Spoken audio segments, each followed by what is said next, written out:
एक बार की बात है, एक पानी जहाज समुद्र के तूफानों में फंस गया था। पानी जहाज और उसके सभी यात्री डूब गए। केवल एक को छोड़कर ईश्वर की कृपा से वह बच गया और तैरते तैरते छोटे से टापू में पहुंच गया। वहां वह ईश्वर से प्रार्थना करने लगा, हे ईश्वर, कोई मुझे यहाँ बचाने के लिए आ जाए। पूरा दिन गुजर गया पर कोई उसे बचाने के लिए नहीं आया। फिर वह रात को रेत में ही सो गया। दूसरे दिन उसने फिर प्रार्थना किया पर कोई उसे बचाने के लिए नहीं आया। इस तरह से दिन गुजरते गए। वह रोज प्रार्थना करता पर कोई मदद नहीं आया। 1 महीने बाद अब वह हार मान चुका था। उसने सारी उम्मीदें खो दी थीं और टापू में लकड़ी का झोपड़ा बनाकर रहने लगा। वह नारियल का पानी पीता, जंगल के फल खाता और मछलियों का शिकार कर खाता था।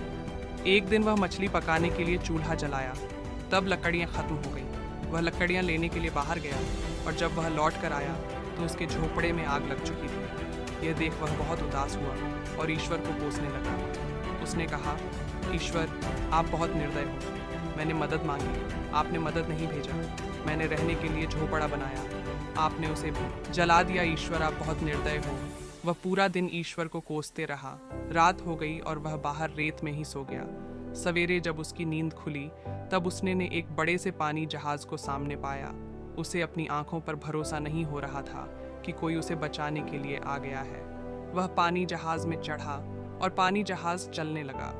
उत्सुकतावश उसने जहाज के कैप्टन से पूछा, आपको कैसे पता चला कि इस सुनसान टापू पर मैं फंसा हुआ हूँ? कैप्टन ने कहा, कल आपने ही तो फायर सिग्नल भेजा था पर उस आदमी ने कहा, पर मैंने तो कोई फायर सिग्नल नहीं भेजा था। फिर उसे अपने जलते हुए झोपड़े की याद आई और वह समझ गया। कैप्टन ने उसके जलते हुए झोपड़े को फायर सिग्नल समझ लिया है।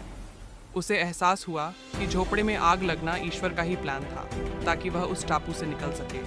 अब वह ईश्वर का शुक्रिया अदा करने लगा। दोस्तों, हम अपने सीमित बुद्धि से दुनिया को देखते हैं और ईश्वर के प्लान को समझ नहीं पाते हैं। जब भी बुरा वक्त आता है हम ईश्वर को कोसने लगते हैं, जबकि हमें ईश्वर पर विश्वास रखकर अपने कर्म करते रहना चाहिए।